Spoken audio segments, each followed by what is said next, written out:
भटिंडा में एक बार फिर किसान और पुलिस आमने सामने दिखाई दिए और वो तस्वीरें हम आपको दिखाएंगे जो भटिंडा के गांव जिंद ओद की है। ये देखिए, अब यहां पर आपको किसानों की भीड़ दिखाई दे रही है।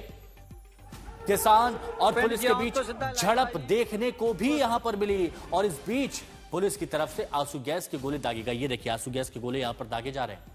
किसान यूनियन के कार्यकर्ता और नेता जिंद गांव में एकजुट हो रहे थे ताकि भटिंडा स्थित डिप्टी कमिश्नर कार्यालय का घेराव किया जा सके, जिसके बाद किसान रामपुरा फूल से पहले भटिंडा चंडीगढ़ हाईवे पर अपनी मांगों को लेकर धरना देकर बैठ गए। भीड़ जुटने लगी।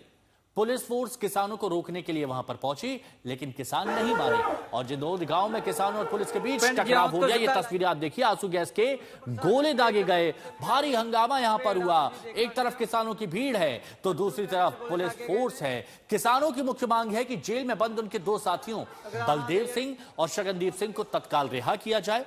ये दोनों 9 महीने से अधिक समय से जेल में है। ये मुख्य मांग है। भटिंडा में वो तस्वीर हम आपको दिखा रहे हैं जहां पर आप किसान देखिए और दूसरी तरफ देखिए पुलिस के क्या इंतजाम यहां पर थे।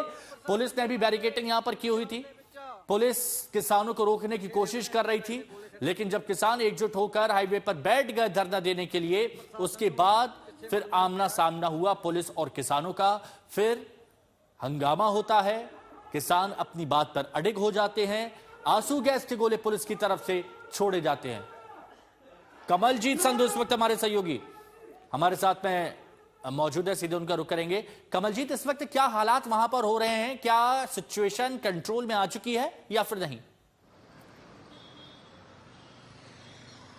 देखिए, एक बार फिर किसान और पुलिस आमने सामने हैं और जैसे आप बता रहे हैं कि बलदेव सिंह और शगनदीप दो उनके साथी हैं जो कि जनवरी 2025 से जेल में हैं और उनकी रिहाई की मांग को लेकर जो बीकेयू है, जो कि सबसे बड़ी किसान यूनियन है, वो यहाँ पे धरना प्रदर्शन के लिए पहुंची थी। लेकिन ऐसा लगा जैसे प्रशासन भी पूरी तरह से तैयार बैठा था।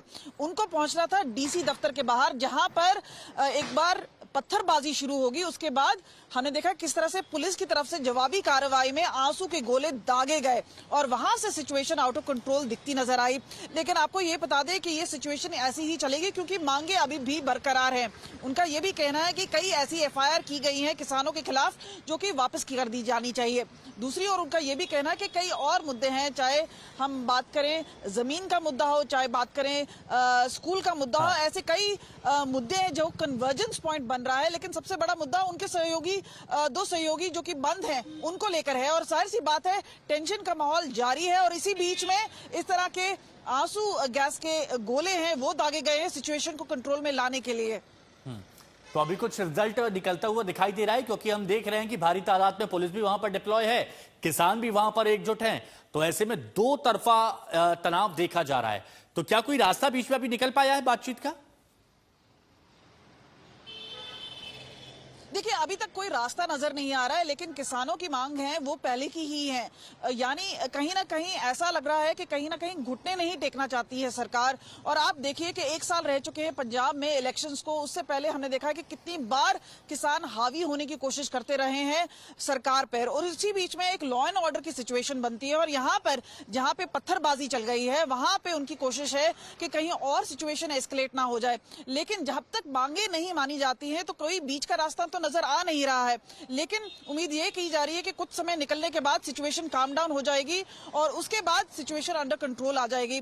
फिलहाल ऐसा लग रहा है कि दोनों लोगों ने अपनी एक पोजीशन बना के रखी है जिसकी वजह से ये पूरा जो कार्रवाई है वो हुई है। खासतौर पे किसान है वो भी उत्तेजित हुए, उन्होंने कार्रवाई की है। उनका कहना है कि घेराबंदी की गई, पहले से तैयारी की गई, जबकि वो शांतिपूर्ण तरीके से जल्द एक समाधान निकाला जा सके। शुक्रिया आपका हमारे साथ जुड़ने के लिए।